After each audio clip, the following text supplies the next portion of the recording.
Thanks, man. I'm excited about being here. We're gonna have some fun. My name is Michael Jr. I'm gonna do some jokes. Yet, at the same time, I'd like to explain to you how how comedy works. So let's jump right in. I actually like the city of Reno a lot. I was here once. I was keynote speaking for a corporation, and something really kind of strange happened when I was there. So normally, I'm the type of person, I like to be on the stage alone. I don't need any help or anybody. So this CEO of this large company introduces me, and he has the microphone. And normally, we have two different mics, and he leaves, and then I'm there. That's the plan. Dude stays there. I'm standing right next to him with no mic. And then he looks at the audience, and I'm standing there, and he says, first, let me explain this. I'm the type of comedian, I'm observational. I pay attention to things like college students. Take somebody who goes to a nice school, like the University of Southern California. Ask them what school they go to. You get a nice, quick answer. What school you go to? USC? New York University. You get a nice, quick answer. What school you go to? NYU? Ask somebody to go to community college. You get a much longer response, don't you? What school you go to? Well, see, right now, what I'm doing, I'm gonna get a couple credits, right? Then my financial aid is supposed to come through. Then I'm gonna transfer, man. They say school kills creativity anyway, man. I feel vulnerable. Is Brene Brown around, man? I feel really vulnerable right now.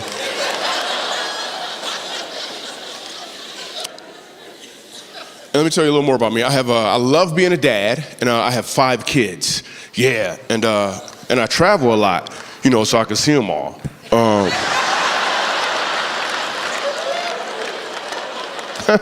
I'm just playing. I don't see them.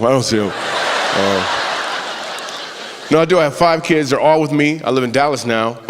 My kids are awesome. The thing about having a big family is you always have to figure out ways to save money. And we wanted to get our family pictures taken, and that stuff was expensive. So we did to save money, right? Is we all got in the front seat of the car, looked both ways, and ran a red light. That's what we did. 2 weeks later, the picture came in the mail. But my son blinked, so we had to do it again. Stuff is crazy. I was doing that joke in prison recently. I wasn't in prison like, hey, I'm funny, get off me. It wasn't like that. Whenever we're doing a big live event, like we're doing one tonight in Reno, whenever we do a large ticketed event, a concert in a city, we always look for a homeless shelter or a prison, abused children's facility to go to during the day, do comedy. So I'm doing a prison this time, and yeah, it's a TED Talk. I don't got that much time. You don't got to clap. It's okay. So we're doing this prison, and I do the joke about the red light, and 75% of the prisoners laugh, the rest of them, nothing. Then I realized what was going on. Some of them had been locked up for so long, the dude next to him had to explain the joke. He was like, see, nowadays, when you run a red light, they send a picture with a ticket in the mail. Then he looked at the dude next to him and was like, a red light is what they use for traffic when you go down the road. And then he said, a road is what they use. Wow, where am I at right now, man? So I'd like to explain to you how comedy works. This is how comedy works. Really all comedy. Anytime you laugh, this formula is taking place in one way or another, but specifically with regards to stand-up, this is how it works as well. First there's a setup, and then there's a punchline. Let me explain. The setup is when a comedian will use his talents and resources to seize any opportunity to ensure that you, the audience, are moving in the same direction. The punchline occurs when he changes that direction in a way you're not expecting. When you catch on to this change, you've received the punchline. The results are revelation, fulfillment, and joy expressed through laughter. Let me give you an example. A few summers ago, I took my family on vacation to Mexico. The first 2 days were rough because the people there kept calling me a Negro. The third day, I realized they were saying amigo, and it was all cool. That was cool, so. Did you see what just happened right there? So when I was a child, I used to struggle with my reading. I used to really have a hard time reading. It just, I don't know what I just struggle with. I read now just fine. Like the signs over the door that say excite, I can read that stuff. But when I was a kid, I used to struggle with my reading. Like I couldn't sound a word out phonetically, it just didn't work. So now looking back at it, I realized I developed like 7 different ways to look at a word to determine what the word was.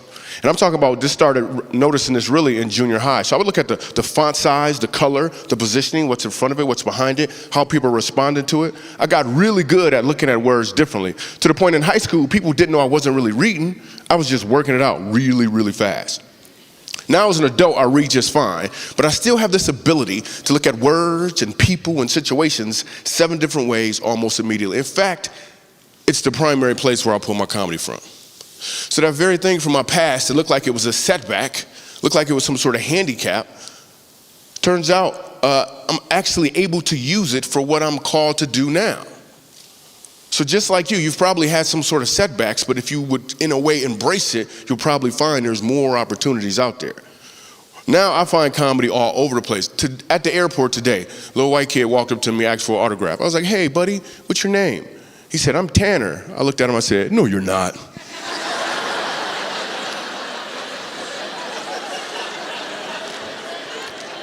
His mom was cracking up. He was like, I am Tanner. It's like, trust me. You're not. Or I'll notice stuff, like I saw this dude with a muscle shirt on. You ever see a dude with like a muscle shirt, like a white tank, but he ain't got no muscles? I'm like, what is that, a wife threatener? Depending on where you're from in the country, you understand that joke better. And his friend had on a shirt that said, if you don't speak English, leave the country. But it was written in English, so.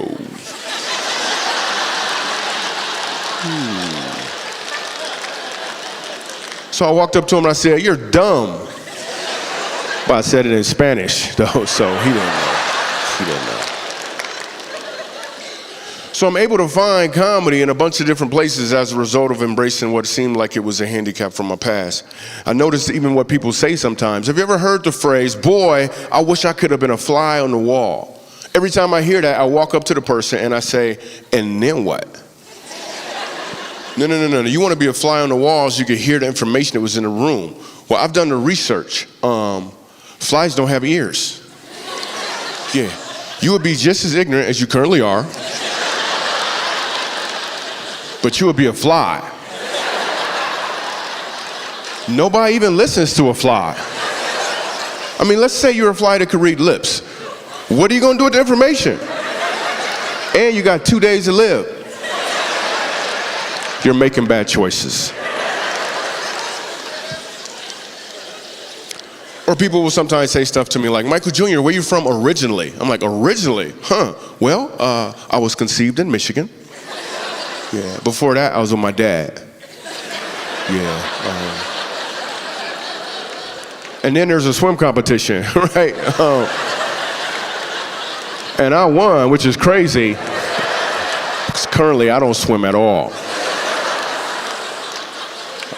I used to be pretty good, though, apparently. I am not politically correct. I'm just gonna tell, I know I do comedy, but I'm not, it's just too much work. I'm just telling you. You gotta watch the news and know the language. I just believe if you put the right stuff in your heart, the right stuff will come out. So I never try to be politically correct. Some people work hard. I'm at a coffee shop. There's a white guy in front of me, orders a coffee. The lady in front of him is like, hey, how do you want it? He looked back at me and was like, African American, please. I was like, cool, let me get the Caucasian mocha. Let me get that, if I could. Let's get the Caucasian mocha, I guess. I'm trying to learn.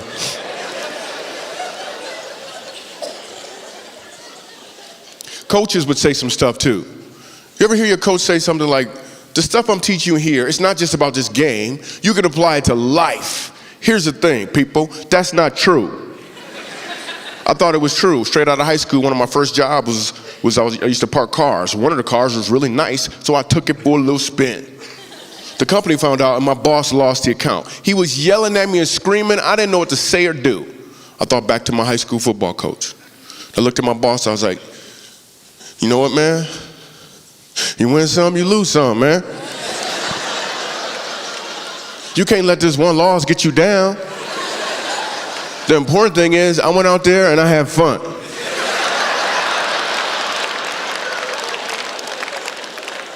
Then I got fired, man. I got fired right now. Actually, I do play some basketball. I didn't want to perpetuate stereotypes, but it's true. But in basketball, you're supposed to run and jump. I don't really feel like doing both all the time. So some friends recently took me ball hunting. Some people call it golf or whatever.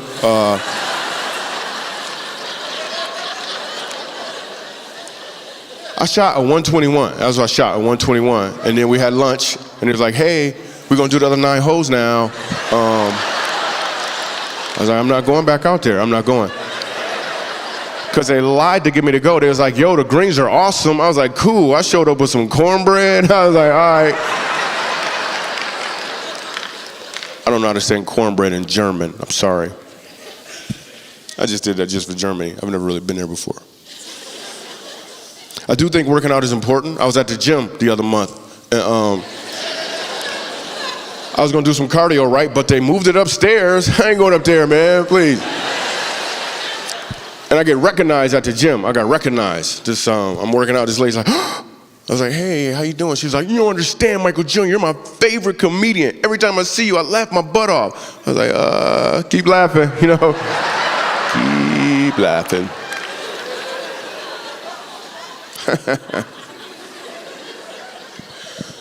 So there's a club in Los Angeles. When I moved to Los Angeles and I was brand new in comedy, there's a club there that it's like the best club in the country.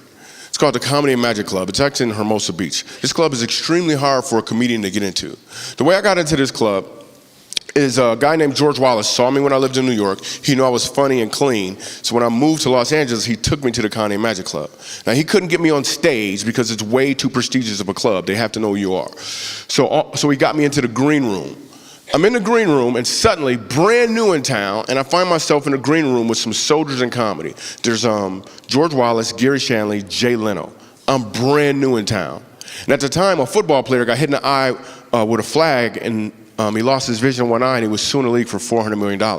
Now, all of these guys are helping Leno on that joke subject for the monologue for the Tonight Show on NBC.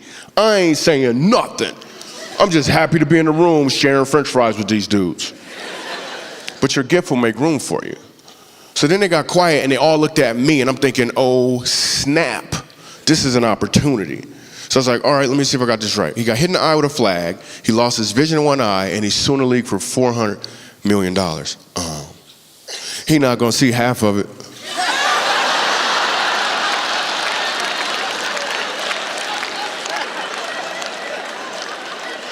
Like for real.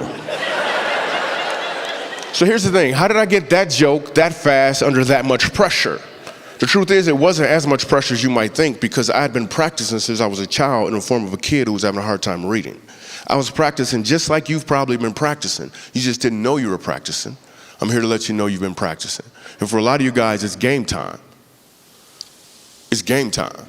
So now I'm in the club, and I'm performing there. This was probably like 7, 8 years ago. And I'm headlining at the club, and right before I get on stage, I had a change in mindset about comedy. Most of the time when a comedian gets on stage, he wants to get laughs from people.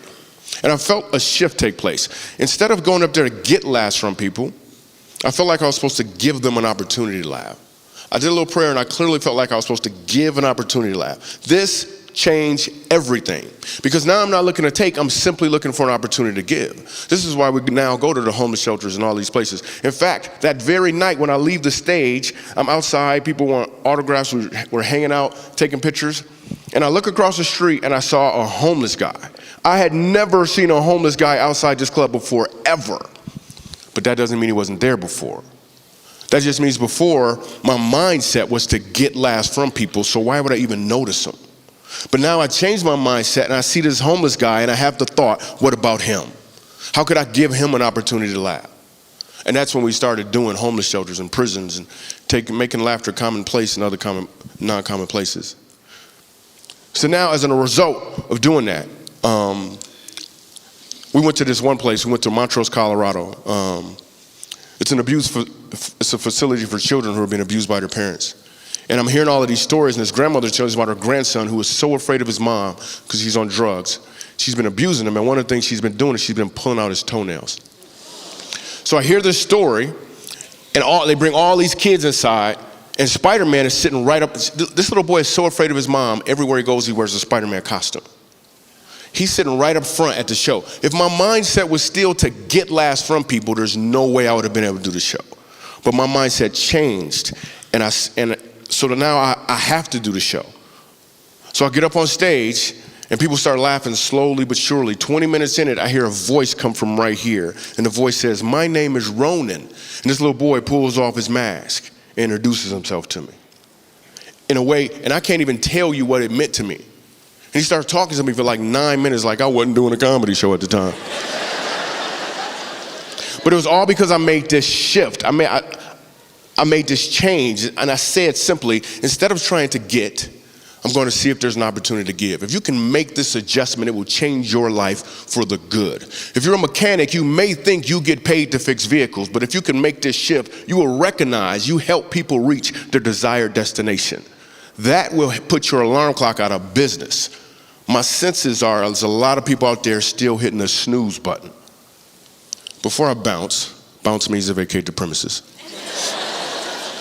I'd like to explain to you how life works, at least from a comedian's perspective. First, there's a setup, and then there's a punchline. Your setup is your talents, your resources, and your opportunities. And most of the time, we use our setup to ensure that the people around us are moving in a direction that serves us, which means the punchline occurs when you change that direction in a way they're not expecting. You actually use your setup for other people. The results are the same, yet multiplied. Revelation, fulfillment, and joy. But it's not just for the one receiving your punchline. It is absolutely for you as you deliver the punchline. In fact, if I ask the question to everyone here, everyone watching, if I ask you this question, how many people here know what your setup is? Every one of you would be able to tell me. Because your setup is the fact that you have a house, a car, you've been married, you went to school. Your setup is about what you've received. But what if I ask the question, what is your punchline? Because your punchline is about what you're called to deliver. And if you only know your setup and not your punchline, you'll make the mistake of trying to add more setup. If I could just get another degree, if I could just get married, if I could just lose weight. But what you really need is to know your punchline. Again, because to know your setup and not your punchline is an uncomfortable place to live. Let me give you an example. How many people are still thinking about the story of me and the CEO on stage? The reason all you guys are still thinking about that story is because all you have is the setup. You don't have the punchline. Yet we've moved on and allowed ourselves to be entertained like there wasn't something missing. So we'll go to a comedy show or a football game or a concert, even though there's something missing. And that's just the story I told you 10 minutes ago. What about your story? You've been living it your entire life, and if all you know is the setup and not the punchline, you are living in an uncomfortable place. And please be clear, just like when I had a hard time reading as a child, your setbacks are part of your setup so you can deliver the punchline you're called to deliver. Much like a slingshot, the further you've been set back, the further you're going to reach. But what are you going to aim for? Everyone has a setup, and everyone has a punchline. You need to find your punchline and deliver it. I'm Michael Jr. I love you. Thank you, guys. Oh, you guys are awesome. Standing ovation. Thank you so much. Thank you, thank you. Get up, dude. You too. I'm just going. Thank you.